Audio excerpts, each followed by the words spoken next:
Hello, folks. This is the regular scheduled meeting of the Collection Service Board. If I may, Bart has come down with a little bit of a cold and asked that if I can just kind of keep things moving. If that'll work for everybody, we'll just do that. And so being, without further ado, I'll just read the notice of meeting and then we'll go from there. Notice of December 12th, 2018 meeting of the Collection Service Board was posted to the Collection Service Board website on November 30th, 2018. If I may, I'll go ahead and call roll. Bart Howard. Present. Steve Harb. Present. Josh Holden. Present. Chip Hillman. Angela Hoover. Great, thank you. If we will note that we have quorum, Chair, and then we'll move on to just one quick, before we do the notice of meeting, just a quick reminder, anything that's actionable, we'll have to do a roll call vote in that regard. So we'll go on to the statement, or the statement of necessity then. It is as such. It says, according to TCA 844-108B2, if a physical quorum is not present at the location of a meeting of a governing body, the governing body must file such determination of necessity, including the recitation of the facts and circumstances on which it was based, with the Office of Secretary of State no later than 2 working days after the meeting. Furthermore, TCA 844-108A3 defines necessity as matters to be considered by the governing body at the meeting require timely action by the body that physical presence by a quorum of the members is not practical within the period of time requiring action, and that participation by a quorum of the members by electronic or other means of communication is necessary. This is the regular scheduled meeting for the Collection Service Board, and the purpose of today's meeting with the members attending by teleconference is to discuss the agenda as noticed on the website earlier. If that statement as read suffices, if someone could just make a motion to that regard. Do we have a motion to accept? Move that we accept the Thank you, Steve. Do we have a second? Do we have a second? Angela, was that you piping in? Yes. Okay. Now, if I may just do a roll call vote to accept the statement of necessity so we can conduct the teleconference. Bart Howard? Present and okay. All right. Steve Harb? Yes. Josh Holden? Yes. Angela Hoover? Yes. All right, thank you. Statement of necessity was accepted. If we can move to the October minutes, I trust that everyone had an opportunity to look at that. And is there any comments, questions, or a motion in that regard? Move to accept the minutes. All right, I've got Angela Hoover has made a motion to accept the minutes. Do we have a second? Second. Is that Josh Holden for the second? Yes, sir. All right, great. Josh Holden seconds. For the roll call vote, Bart Howard? Yes. Steve Harb? Yes. Josh Holden? Yes. Angela Hoover? Yes. Thank you. The minutes passed. And then for the reason we all gathered today, we'll move on to the legal report then. Mr. Gregory, if you would. This is Dennis Gregory. I'll just start by reading the number and then the corresponding complaint number on the legal report. Number 1, 2018, 050031. Number 2, 2018, 051071. Number 3, 2018, 054691. Number 4, 2018, 054841. Number 5, 2018, 056721. Number 6, 2018, 059661. Number 7, 2018, 060181. Number 8, 2018, 061481. Number 9, 2018, 061631. Number 10, 2018, 036901. And number 11, 2018, 044891.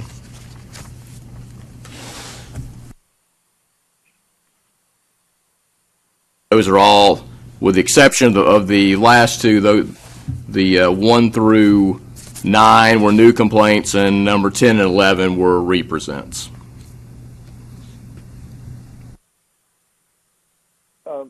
Can we just ask questions about various ones, or do you want to go through them one at a time? You just whatever questions you have on specific ones. This is Steve Harb. I have a question on number 9. The respondent is a company that they do chiropractors follow-ups. Do they do it in the name of the chiropractor, or do they do it in their own name? They appear to do it in their own name.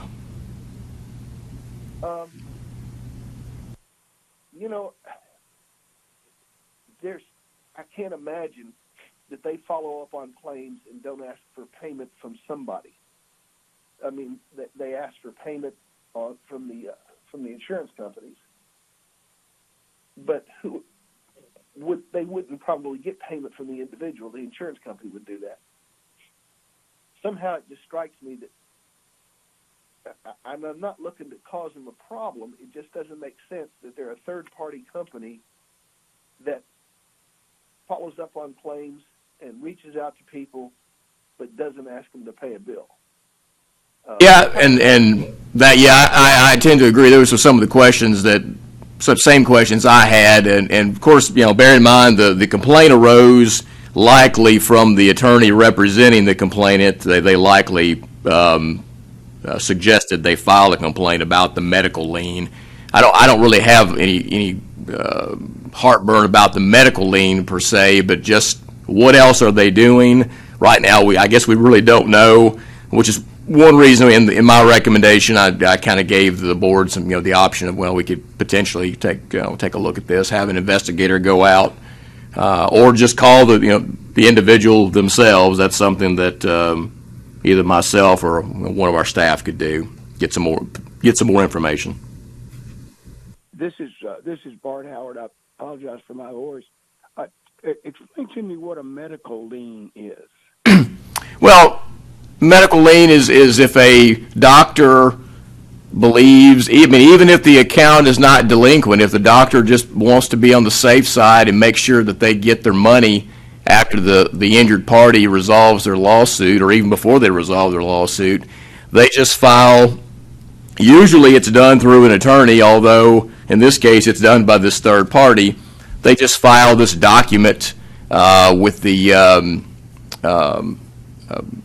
typically in the local county seat, wherever the services were rendered or wherever the injury occurred, to ensure that they are not out the money. That way they can come with their hand out when the plaintiff receives their money from the insurance settlement or from trial. Can they file a medical lien without there first being a judgment? They can, as long as there's a contract. Right. Okay. And chiropractors regularly do that in these personal injury type cases where they're going to be doing, like multiple adjustments on somebody. That's a regular occurrence. Okay. And they file that with the General Sessions Court, or? They file it with the Register of Deeds office. Okay. One more question, and this is maybe for the lawyers on the call. It seems to me that's attorney practice an attorney to do that.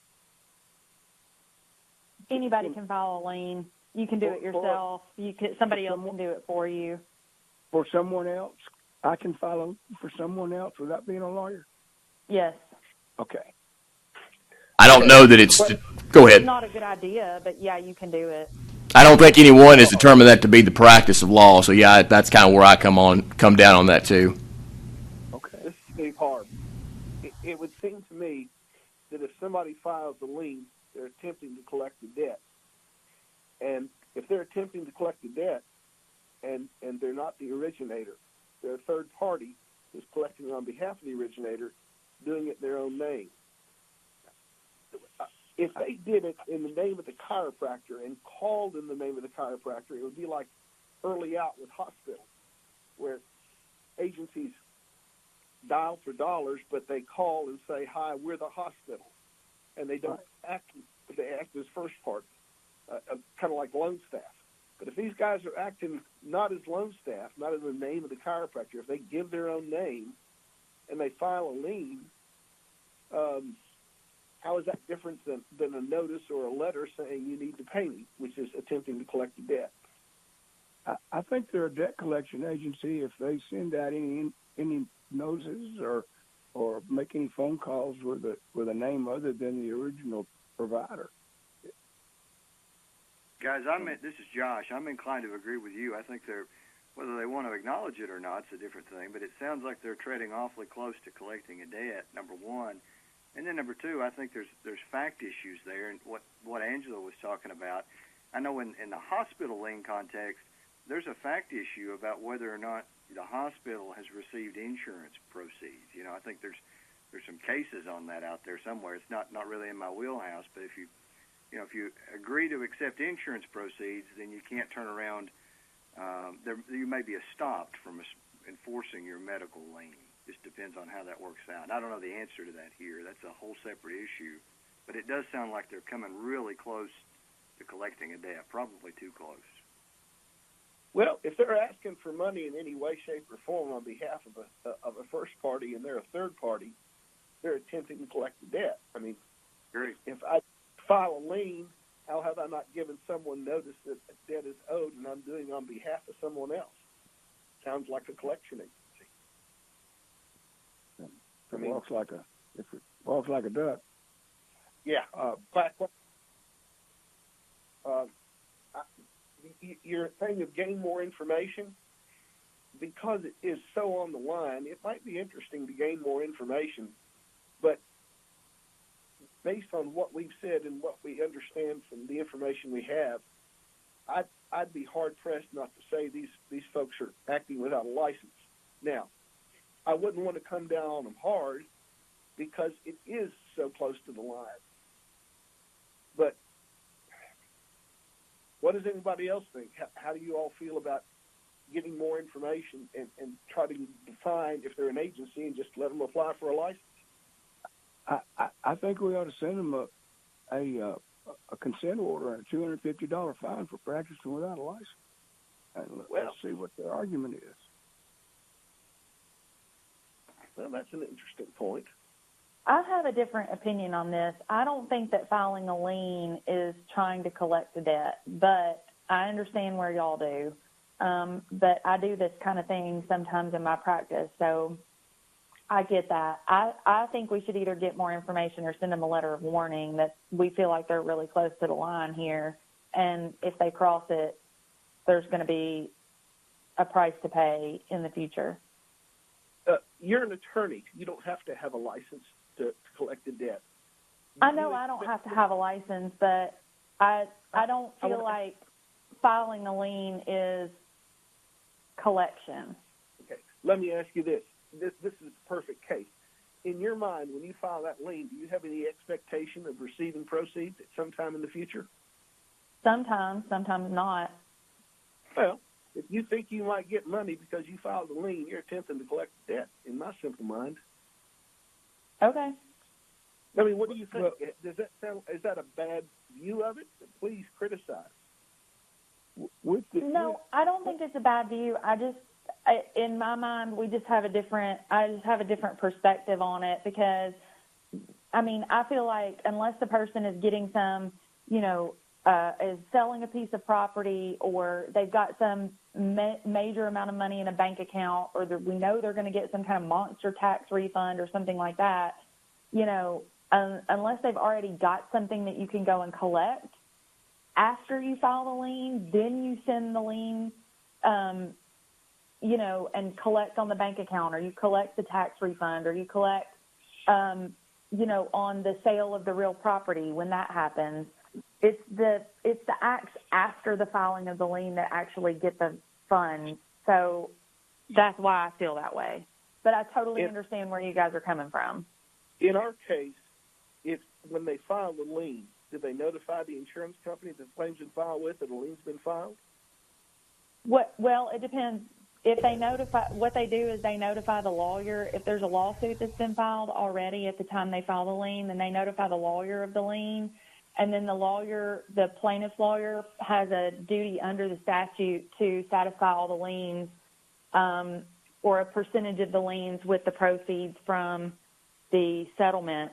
So when a settlement occurs, the check gets written to the lawyer and to the person.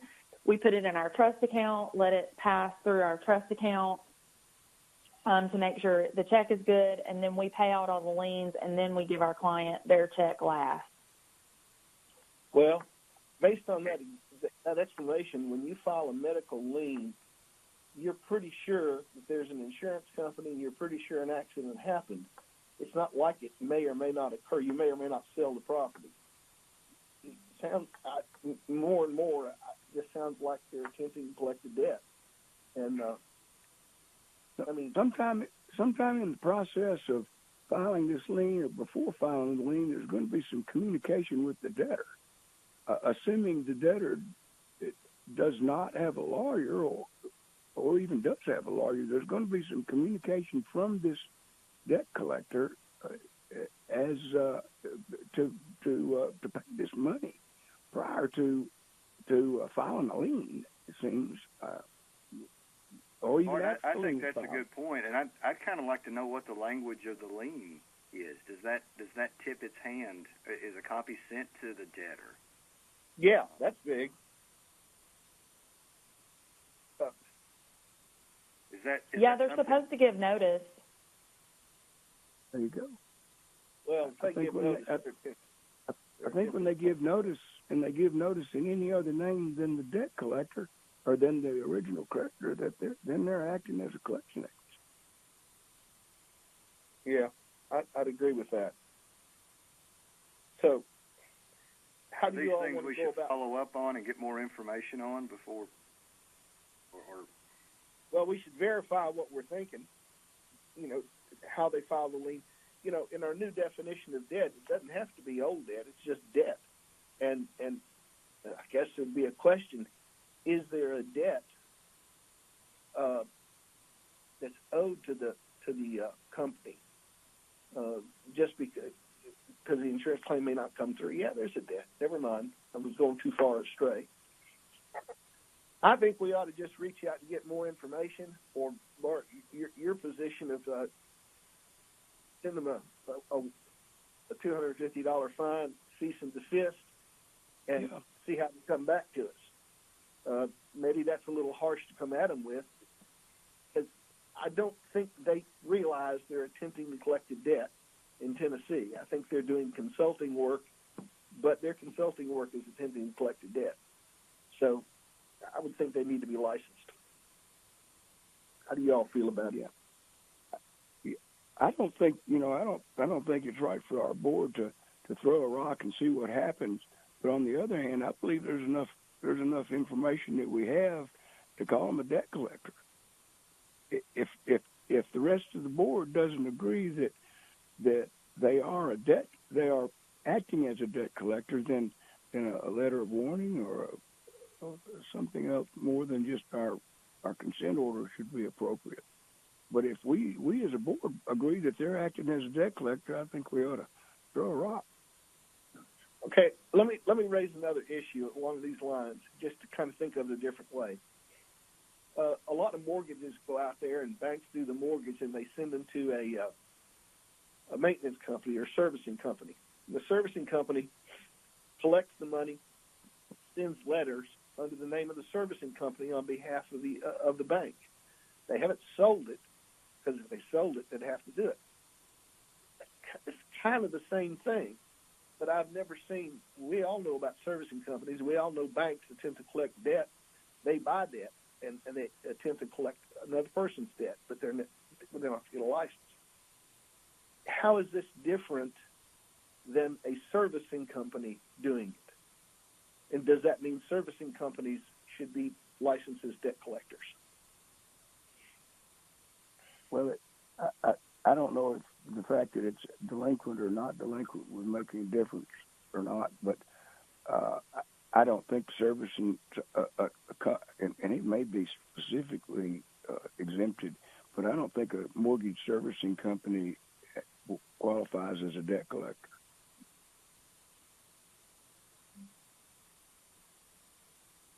Okay, but it's pretty close to what these people are doing.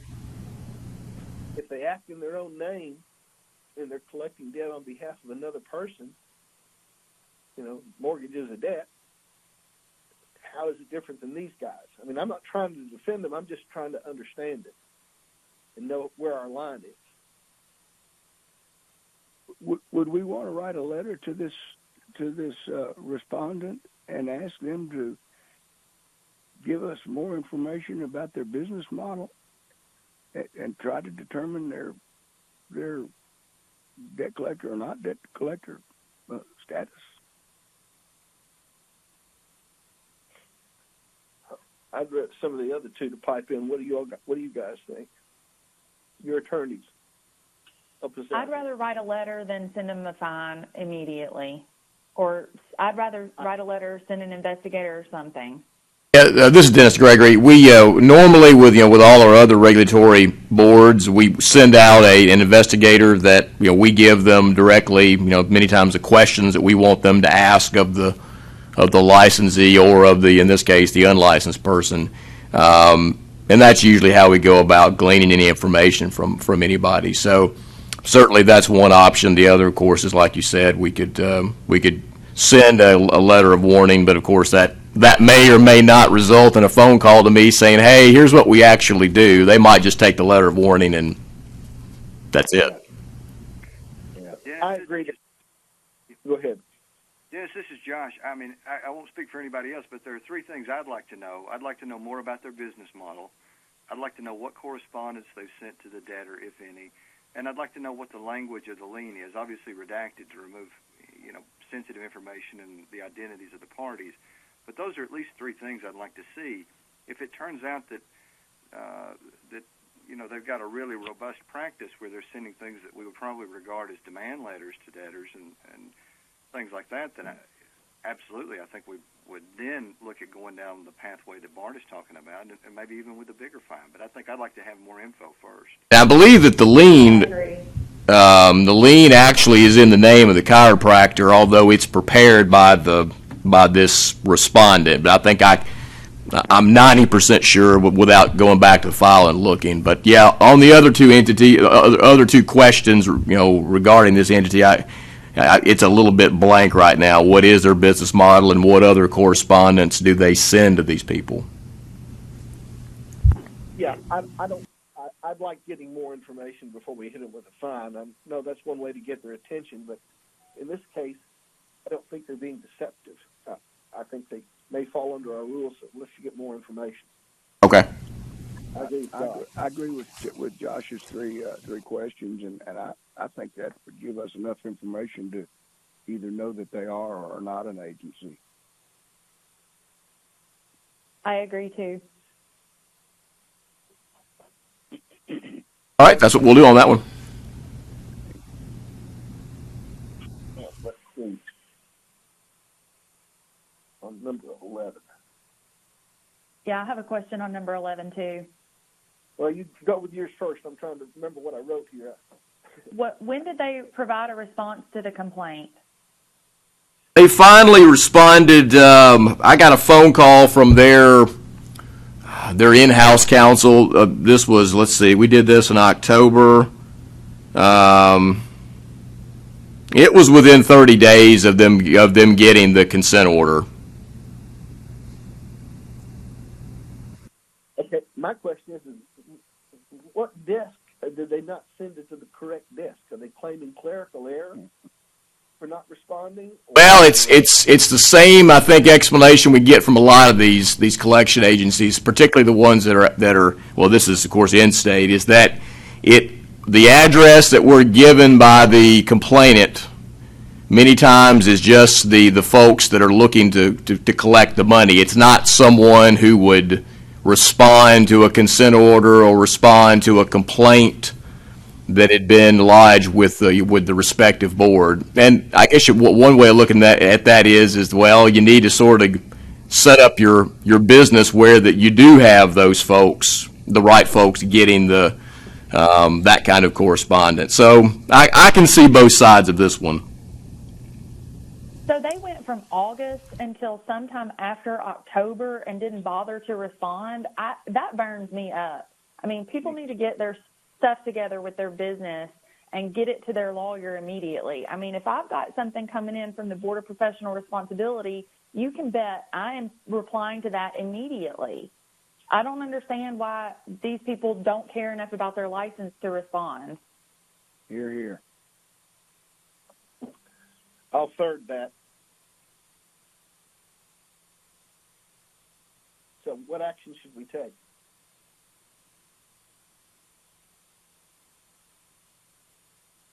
You could certainly just sustain your previous recommendation, or I don't see any, there's no other aggravating factors other than like we just talked about. They just didn't respond, and it took them some time to do so. Although I will say they did call me directly, so I can at least, I didn't get an email or just a letter saying, oops, it was a phone call directly from them. So I think they got the point, but at the end of the day, they didn't respond. I think the least thing we left a warning. I'm not worried about a fine. I think you ought to have it recorded that they blew it. So the minimum they should get is a letter of warning. That's Steve's perspective. I agree. That's good enough for me too.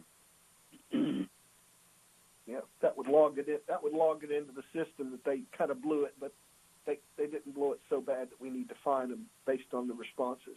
So, but I don't want to let it go by because I don't know where their desks are. It's making sense to me. Okay. You need any of this in the form of a motion? Or is this just discussion that we move on from? I think they would need a motion. If they're ready to adopt the whole Yeah, report. if you're ready to adopt the whole report, unless you all have other questions about other complaints, I just have a comment to make about number 5. Yeah.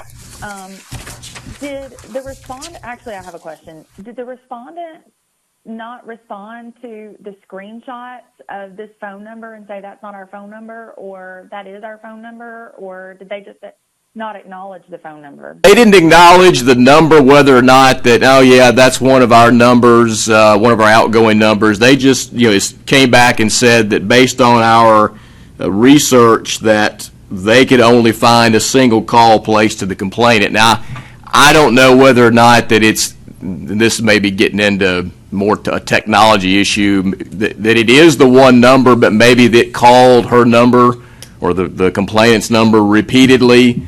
And maybe on their end, it's only showing up as one attempted call. But the complainant's screenshot did show multiple, 25 times. I don't know that I counted specifically 25, but it was definitely more than 10.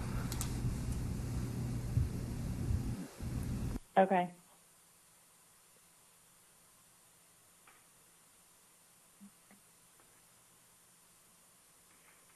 You want to stay with a letter of warning?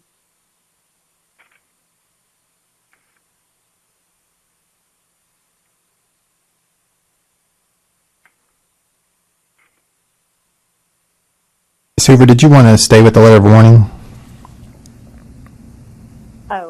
Yeah, that's fine with me. I just wanted to ask a question about what they said about the numbers. Unless there's any more questions, we can recap where the area we already covered, and then just motion for the legal report as a whole. That would be entirely up to the board, of course. Sounds good to me. Okay.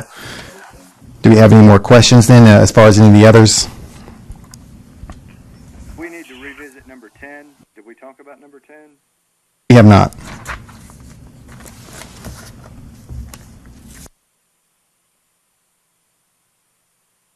Yeah, we only spoke on number 11, but not number 10.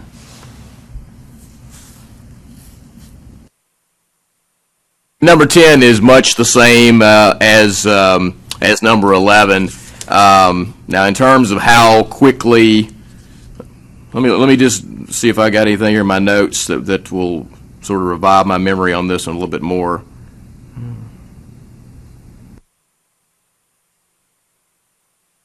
This one, they actually did respond to the complaint in a timely fashion. It was just simply that it was either buried on our end, on the centralized complaint end, or either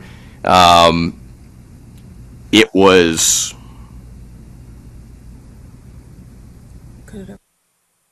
that's a good. They actually just made a point. It could have gone to Consumer Affairs, but I do remember this one. They did respond timely within the 20 days. It's just that it didn't get to us either through, like I said, it went to Consumer Affairs, that's housed within Commerce and Insurance, or centralized complaints might have just put it in a different folder. So this one was a little bit different than number 11.